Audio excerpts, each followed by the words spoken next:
Hey, you're looking good today. This is Frank in the Brazil Times newsroom, and here's what's going on. On Monday, Clay City Town Council members, the clerk-treasurer, the town's attorney, the water treatment plant operator, engineers, and the representatives of the company that will do the work picked up shovels and ceremonially posed for photos to announce the long-awaited work on renovating the water treatment plant is about to begin. However, Mike Kleinpeter, the man who wrote the grant, was unable to attend. Equipment is to start arriving Monday, said Town Council President Danella Baumgartner. For the first time in years, Clay City will have clear water pouring out of its water pipes in a consistent manner. During many town council meetings over the years, different people have complained that the water coming out of their taps or into their washing machines represented tea more than the clear water they expected. Various solutions were tried, and then several months ago the issue came to a head when the tank used to filter the town's well water sprung a leak, and city leaders knew they could put off an expensive renovation no longer. The tank was temporarily fixed by pouring concrete around 3 sides of it and reinforcing a portion of the 4th side with new metal.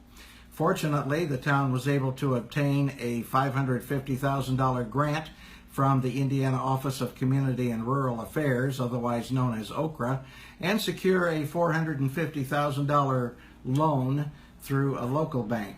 What does the renovation of the water treatment plant mean to Clay City? Everything, Baumgartner said while arranging refreshments for those attending the groundbreaking.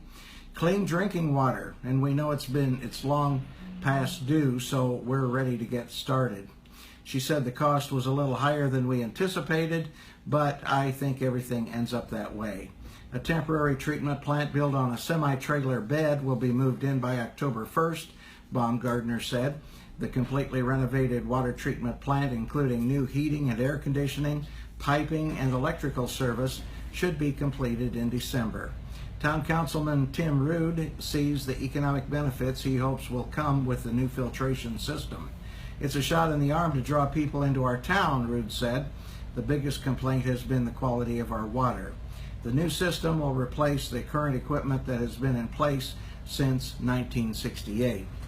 And Rood also told me that he's very excited about the new Casey's General Store coming to Clay City. It's going to be located across from First Financial Bank in downtown Clay City on Main Street. And they're supposed to be signing the papers this week for the closing on that property.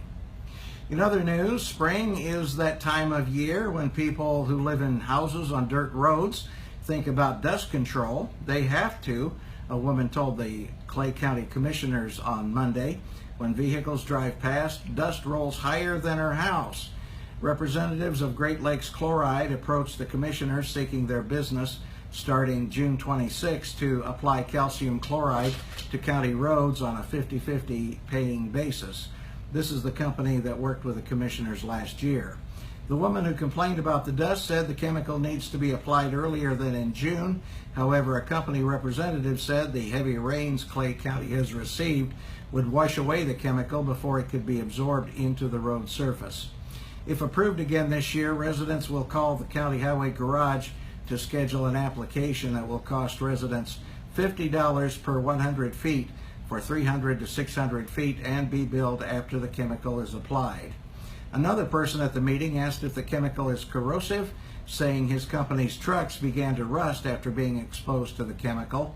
The Great Lakes Chloride representative said the chemical will quickly be absorbed into the ground, but if it does get on a metal surface, that surface should be rinsed off with water. The commissioners may call a special meeting as early as next week to decide if they will continue the program again this year. The Clay Youth Food Program delivers hundreds of meals a day, and many people have contributed food.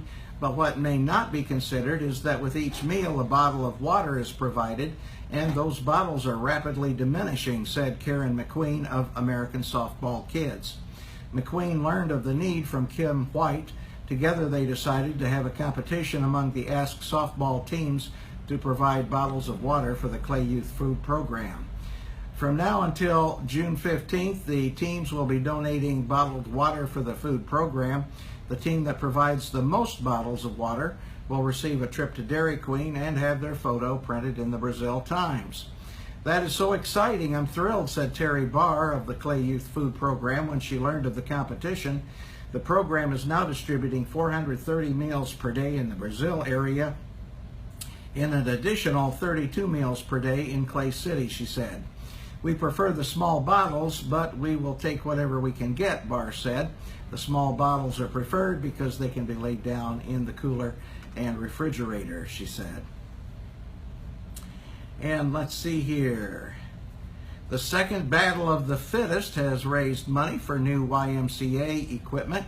On Saturday, 50 men and women competed on 10 teams in 10 events for the Second Battle of the Fittest fundraiser at the YMCA. All were at least 18 years old, and money raised through the $125 per team entry fees went to purchase new athletic equipment for the YMCA. The next event will be on June 2nd, 2018, and as of now, that's planned to be the last one of the events. They planned on doing 3 of them when the event started. Well, that's what's new, and we'll have more for you throughout the day at www.thebraziltimes.com. I'm Frank Phillips. I want to say hi to Victoria Hill. Hey, Victoria, glad to see you today, and I'm glad you could be with us, and we'll get together soon. See you later.